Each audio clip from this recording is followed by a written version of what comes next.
예, 나와라 소설 탐정단 수업입니다. 이 수업은 소설을 이제 창작하는 것을 이제 어떻게 가능하게 할 것인가. 그래서 소설 쓰기에 대한 수업입니다. 저는 김나정이라고 합니다. 소설을 공부하고 그다음에 소설과 놀고 소설을 쓰고 있습니다. 첫 번째 수업은 먼저 이제 우리가 함께 놀아야 될 소설이 어떤 것인지에 대해서 좀 알아보고자 합니다. 소설의 정의, 그 다음에 특성에 대해서 이야기를 해보고자 합니다. 소설은 이제 어원입니다. 그래서 소설은 보시면 작은 이야기예요. 작은 이야기가 있으면 반드시 큰 이야기가 있겠죠. 큰 이야기는 이제 중국에서는 이제 역사라든지 철학이라든지 정치에 관련된 아주 큰 이야기를 가 있다면 이제 이 반대편에 소설이 있습니다. 작은 이야기라는 거예요. 그냥 사람 사는 이야기를 다룬 것, 이것을 이제 소설이라고 부릅니다. 중국의 이제 한서 예문지에서 처음 사용이 되었고요. 의미는 그냥 거리에서 나도는 이야기란 뜻입니다.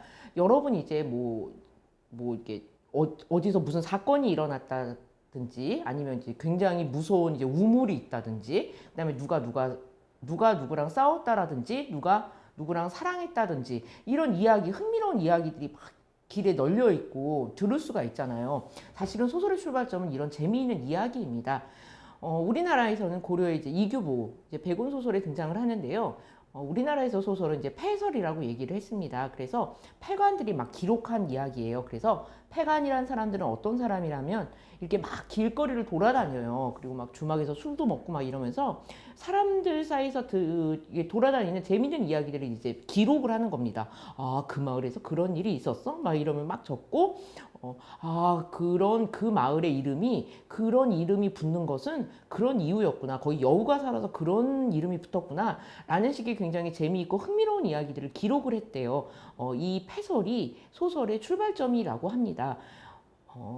그래서 이제 앞에서 이제 중국의 이야기와 이제 그 한국의 이야기를 합쳐서 생각을 해보면 소설이라는 건 결국 이제 사람이 사는 내용을 담은 흥미로운 이야기입니다. 사람이 사랑을 하고, 뭐, 그 다음에 싸우고, 그 다음에 슬프고, 눈물 나고, 기쁘고, 즐거운 이야기. 이런 이제 사람 사이에서 벌어지는 여러 가지 재미있는 이야기를 담은 것이 소설입니다. 여러분이 이제 학교에 이제 여러 가지 괴담들이 있을 거예요. 뭐 이를테면은 뭐 계단을 올라가면서 구구단을 외우면은 뭐 그 대형 거울에서 누가 나온다든지 아니면은 뭐 그 과학실에서 무슨 소리가 들린다든지 베토벤 초상화가 눈을 뜬다든지 뭐 여러 가지 괴담이 있습니다. 사실 이런 것도 이제 소설하고 연관이 된대요. 그래서 재미있고 흥미로운 이야기입니다. 그래서 여러분이 소설을 쓰실 때에는 맨 처음에 여러분이 알고 계시는 무서운 이야기가 있을 거예요. 이게 막 밤에 친구들이 모여 앉아가지고 막, 야, 그거 들어봤어? 뭐 이러면서 무서운 얘기 해주죠. 이런 이야기나 아니면 굉장히 재미있는 이야기 있습니다. 웃긴 얘기, 황당한 이야기, 이런 것들을 이제 짤막하게 써보시면 이것이 이제 여러분의 소설의 출발점이 될 것입니다. 자, 아까는 이제 동양의 소설의 이제 어원에 대해서 얘기 드렸는데요. 이번에는 이제 서양입니다. 그래서, 소설을 이제 노블이라고도 부릅니다. 그래서 이 노블이란 말은 이탈리아어 노벨라에서 유래했습니다. 노벨라는 새롭다라는 의미예요. 그래서 기존의 이야기와 다르게 뭐 서사시라든지 그 다음에 신화와 다르게 굉장히 새로운 이야기를 담고 있다. 그리고 이제 짤막하다라는 의미도 담고 있습니다. 뭔가 새로운 이야기라는 의미겠죠. 뭐 영웅의 이야기나 신의 이야기나 그런 이야기들이 아니라 사람 사는 이야기, 보통 사람들이 사는 이야기라는 의미도 좀 포함하고 있습니다. 픽션이라는 것은 그 어원이 만들다라는 뜻에서 온 것입니다. 그래서 우리가 소설 쓰고 있네 이러면 무슨 의미예요? 소설을 정말 쓰고 있다는 의미는 아니겠죠. 거짓말하고 있네 이런 뜻입니다. 야, 그거 소설 같은 이야기야. 그러면 그것도 역시 있을 수 없을 것 같은 조금 황당무계하면서도 뭐 그런 이야기를 뜻하는 말입니다. 그래서 픽션이란 말은 만들다라는 의미에서 뭔가 꾸며낸 이야기, 만들어낸 이야기라는 뜻을 갖고 있습니다. 그래서 우리가 이 세 가지를 합쳐보면 소설이라는 것은 새롭고 신기한 내용의 짤막한 이야기, 꾸며낸 이야기, 그리고 사람이 살아가는 데 있어 일어나는 여러 가지 재미있는 이야기를 담은 것이라고 얘기할 수 있습니다. 그래서 이제 소설의 정의에 대해서 이제 모든 것을 이제 집어넣으면 이렇게 딱 정리를 할 수가 있습니다. 사실이나 상상력의 바탕을 두고 허구적으로 이야기를 꾸며나간 산문체의 문학 양식. 이거 엄청 길죠? 자, 사실이나 상상력이라는 것은 소설의 재료입니다. 우리가 김치찌개를 끓일 때 뭐가 필요하죠? 뭐 김치가 필요하겠죠. 그리고 이제 두부도 필요하고 돼지고기도 필요합니다. 참치를 넣어도 되고. 그렇게 이 사실이나 상상력은 소설을 쓰는 재료를 말하는 것입니다. 그래서 사실이라는 것은 실제로 일어난 일이겠죠. 그 다음에 있었던 일입니다. 그리고 여기에 이제 작가가 여러 가지 이제 상상력 이런 것들을 이제 발휘해가지고 집어넣는 거죠. 그래서 이제 그것을 소재로 이제 만들어간 것이고요. 허구는 꾸민다라는 의미입니다. 아까 픽션이라는 것의 어원에서 보듯이 현실에 여러 가지 조각들이 있습니다. 이것을 작가가 상상력을 가미해서 뭔가를 만들어 나가는 것이 소설입니다. 그다음에 산문은 여러분 들어보셨을 거예요. 운문의 반대말입니다. 운문은 굉장히 뭐 여러분 시를 생각하시면 굉장히 형식이 조금 소설에 비해서는 굉장히 정해져 있습니다. 그것과 달리 소설은 굉장히 자유롭게 길게 풀어나간 글이라는 의미에서 산문체의 문학 양식이라고 이야기합니다.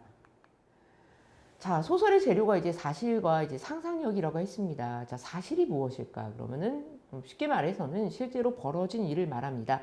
역사도 실제로 벌어진 일이죠. 그리고 사회에서 일어난 일들도 실제로 벌어진 일입니다. 그리고 이 글을 쓰는 내가 겪고 들은 일도 사실입니다.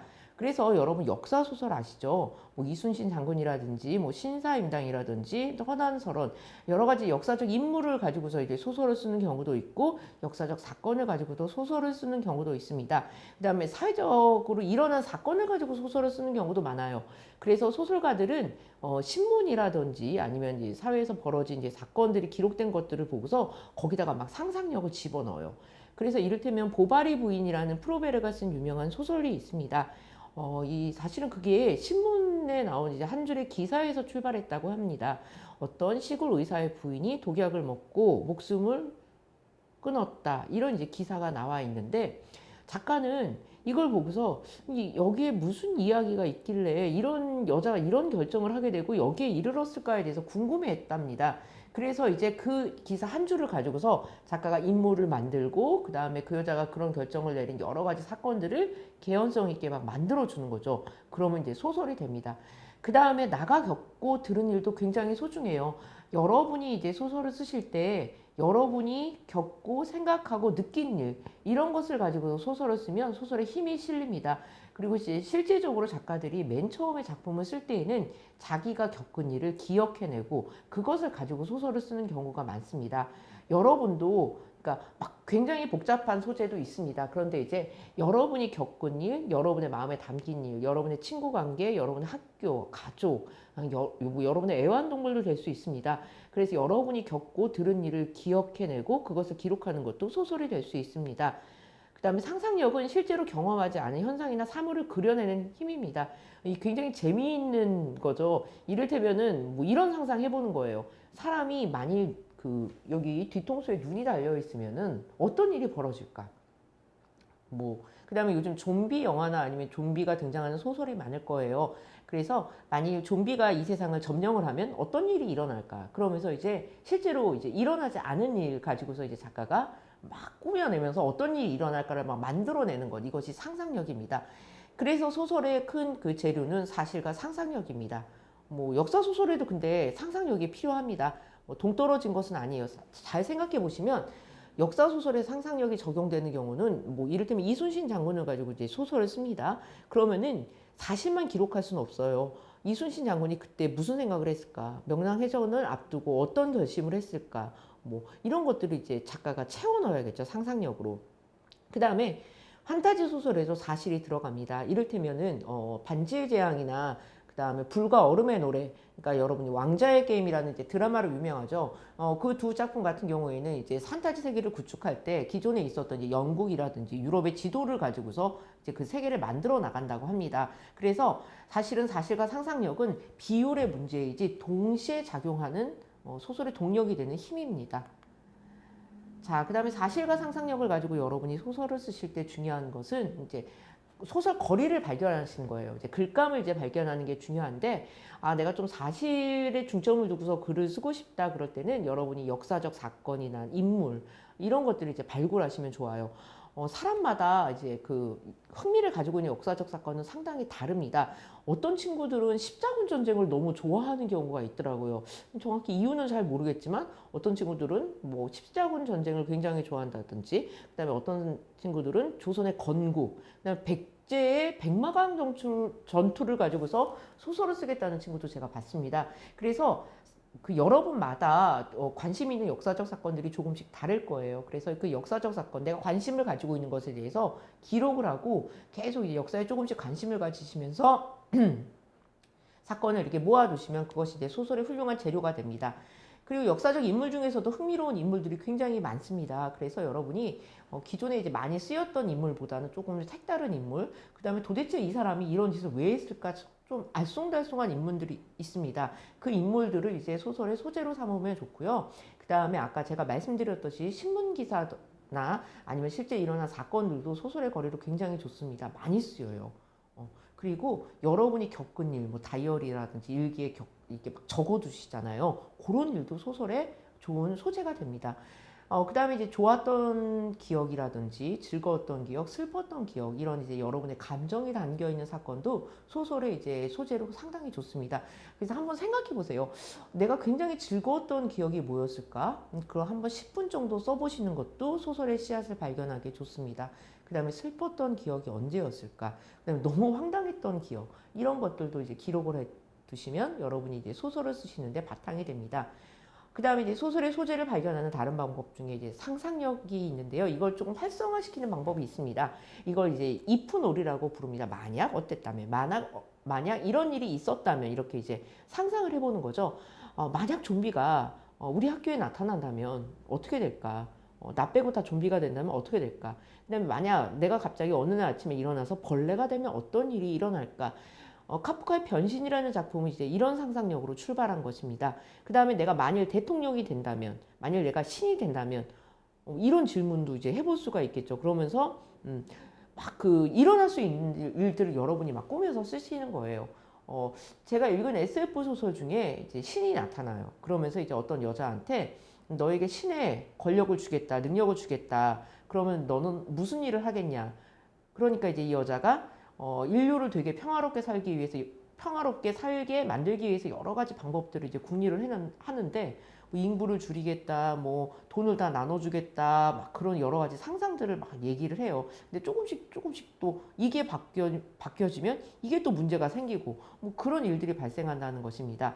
그래서 이런 만약이라는 질문이 소설에 굉장히 큰 힘이 돼요. 그래서 여러분이 이 멍을 때리시면서 조금 이런저런 상상을 해보는 것도 소설을 키우기에 굉장히 좋은 방법입니다. 그다음 되어보기 같은 경우에는 다른 사람이 되어보는 것입니다. 여러분이 다른 사람의 눈과 입장이 되어보는 것이죠. 만약 고양이가 돼보시는 것, 여러분이 만일 여러분의 고양이에요. 그런데 이제 고양이의 눈으로 나를 한번 보는 거죠. 우리 집 고양이가 만약 생각이나 말을 할 수 있다면 날 보고 뭐라고 할까? 그리고 뭐 말하는 고양이를 만나면 어떻게 될까? 그 다음에 집 앞산에 갔더니 서린이 돌아다니고 있으면 어떨까? 이 서린은 인간 세상을 어떻게 볼까? 그 다음에 성별을 바꿔보는 것도 있습니다. 내가 남자가 돼보거나 내가 여성이 돼보거나 뭐 이런 성별 바꾸기나 아니면 연령을 바꿔보는 것도 좋죠. 뭐 노인이 되어 본다던가 이런 식으로 바꿔보고 다른 사람이 돼서 상상해보는 방법도 있습니다. 외계인이 돼보는 방법도 있어요. 실제적으로 SF 소설에 이제 외계인이 주인공의 경우가 많습니다. 그래서 외계인의 눈으로 지구인을 굉장히 낯설게 바라보는 것입니다. 뭐 이렇게 이제 뭐 노인과 아저씨가 돼본다든지 뭐 할머니가 돼본다든지 이러면서 다른 사람의 입장으로 세상을 한번 보는 것. 그 다음에 무생물이 돼봐도 되게 재밌어요. 뭐 CCTV가 돼서 사람을 본다든지 그런 식으로 이제 굉장히 다양한 각도로 이런저런 상황을 상상해 보는 것도 소설에 굉장히 보탬이 됩니다.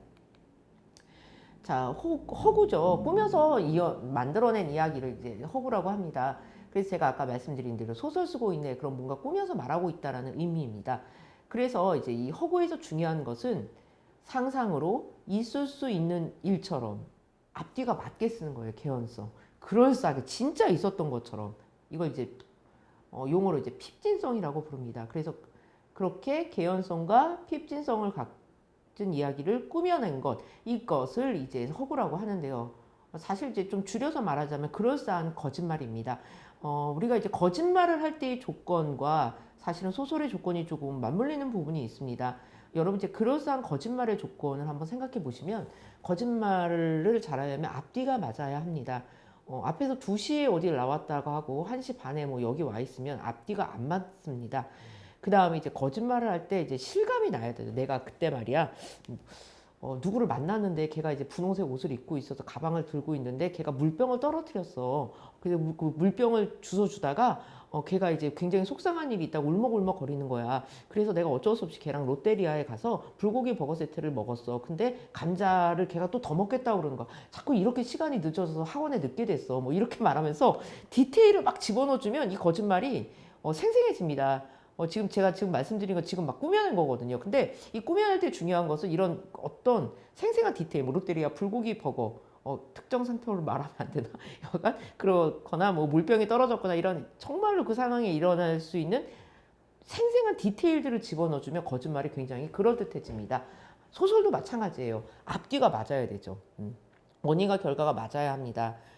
그리고 그 다음에 이제 소설을 살려주는 것이 그런 생생한 구체성 같은 것들, 이런 것도 이제 소설을 굉장히 생기발랄하고 생동감 있게 만들어줍니다.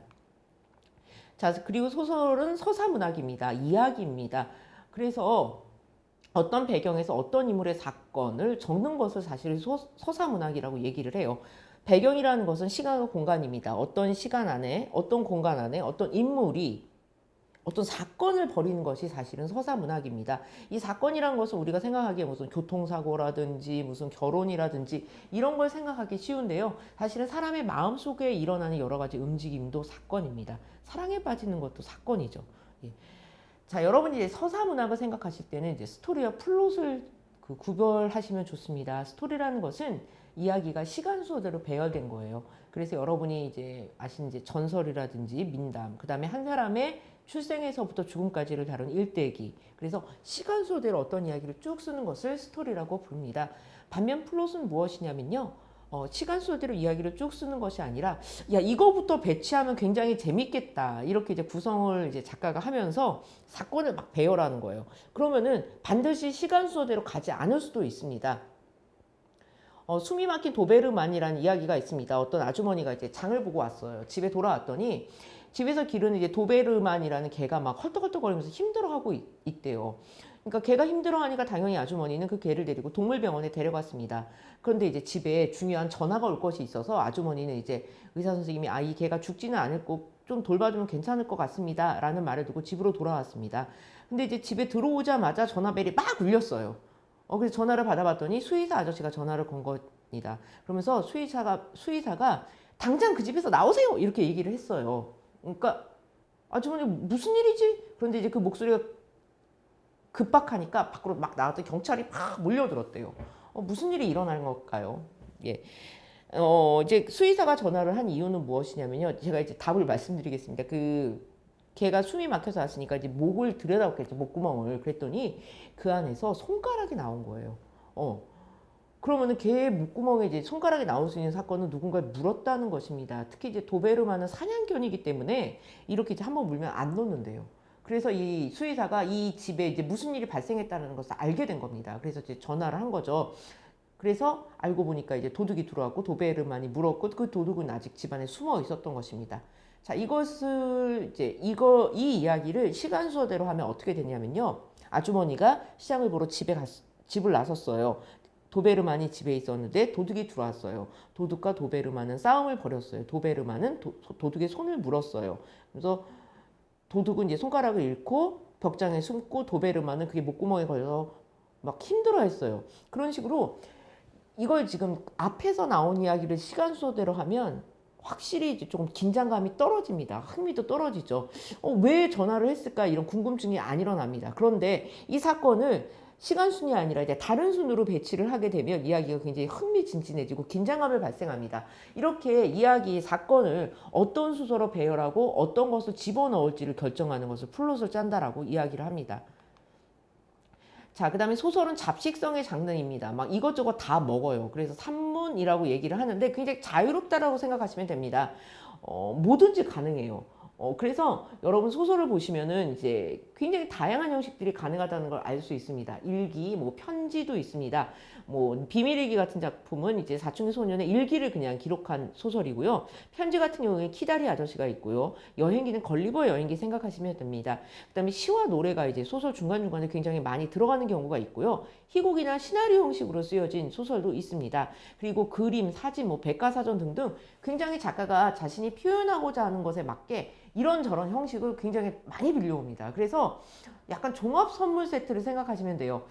이게 종합 선물 세트에 여러 가지 과자들이 막 들어가 있잖아요. 다양하잖아요. 그래서 소설은 시에 비해서는 좀 이렇게 굉장히 다양한 형식, 다양한 내용들이 담길 수 있다 이렇게 생각하시면 됩니다. 뭐 이렇게 지금 사진 그림의 예가 이런 게 있겠죠. 조너선 사프란포라는 사람이 쓴 엄청나게 시끄럽고 믿을 수 없게 가까운이라는 9.11 테러를 당해서 아버지를 잃은 소년의 이야기가 담긴 소설입니다.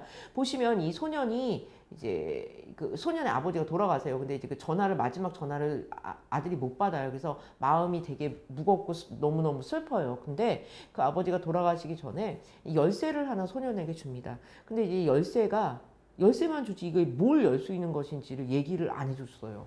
그래서 이제 이 소년은 계속 돌아다니면서 이제 이걸 열 수 있는 것이 무엇인지를 찾아다닙니다. 아버지 흔적을 막 찾아다녀요. 그러면서 이제 아버지가 뭐 다녔던 이제 이를테면 문방구가 있겠죠. 지금 이제 맨 끝에 있는 이제 그림을 보시면 여러분 문방구 가시면 볼펜 사기 전에 막 글씨로 막 써보죠. 뭐 자기 이름도 써보기도 하고 그러면서 그 펜을 시험합니다. 그 펜을 시험하는 그 종이를 이제 작가가 집어넣어요. 그럼 저 중에 아버지의 흔적이 있습니다. 이런 식으로 이제 아버지의 흔적을 찾아가는 소년의 이야기에 합당한 여러 가지 이제 그림으로 이제 작품을 구성할 수도 있고요. 맨 왼쪽은 이 아이의 복잡한 마음을 이렇게 복잡한 글씨로 드러낸 것입니다. 두 번째 그림은 무엇이냐면요. 여러분 생각하다가 이렇게 이제 생각을 하시죠. 이렇게 막 생각하다, 아니야, 이건 아니야. 그리고, 이거는 좀 아닌 것 같은데, 막 이러면서 이제 자기 생각을 지우는 경우가 있습니다. 생각하다가. 그런 식으로, 두 번째 그림은 뭐냐면은 자기 생각을 지우는 부분들이에요.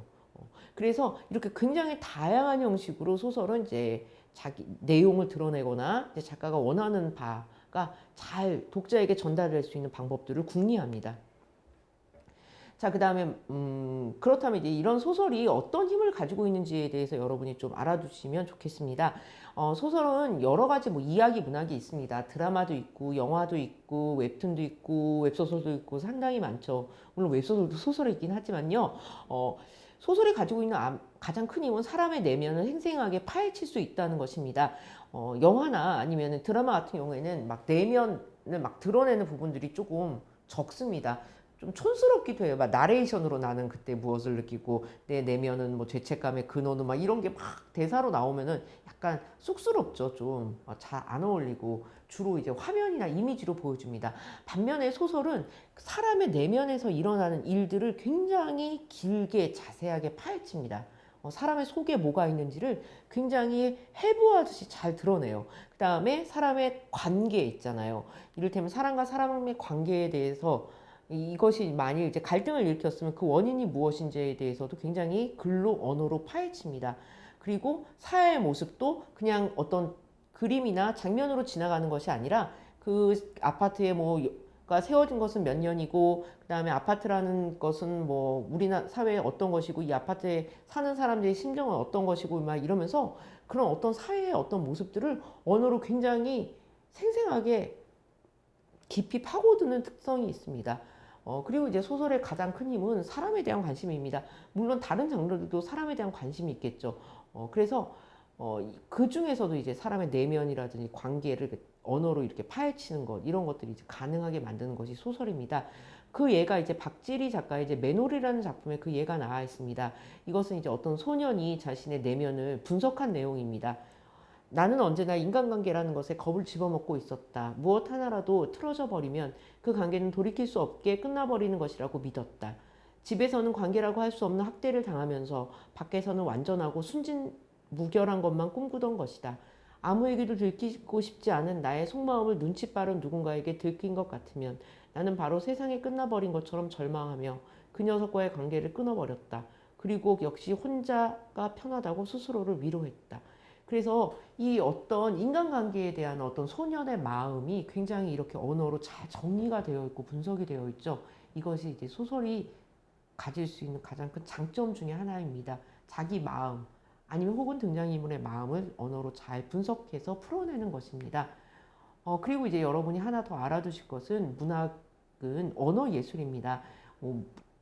춤이라는 건 춤을 이를테면 이제 춤도 예술이죠. 춤은 이제 몸짓이나 음악 같은 것들로도 충분히 표현이 될 수 있는 가능성이 있고요. 영화들을 보셔도 장면이 있고 뭐 배우도 있습니다. 그래서 여러 가지 표현 수단을 통해서 뭔가를 드러낼 수 있지만 문학은 오직 언어를 가지고서 이제 표현되는 장르입니다. 그렇기 때문에 여러분이 소설에 관심이 있으시다면 말을 부리는 법, 말에 대한 관심 같은 것들도 꾸준히 가지고 계시길 바랍니다. 첫 번째 수업은 이렇게 이제 소설의 여러 가지 정의라든지 특성에 대해서 알아보았습니다. 그 다음에 소설이 왜 소중한지에 대해서 좀 말씀드렸습니다. 이제 소설 수업의 이제 바탕이 되는 시간인데요. 다음 시간부터는 조금 소설 쓰기에 관련된 어떤 구체적인 이야기들을 여러분과 나누도록 하겠습니다. 감사합니다.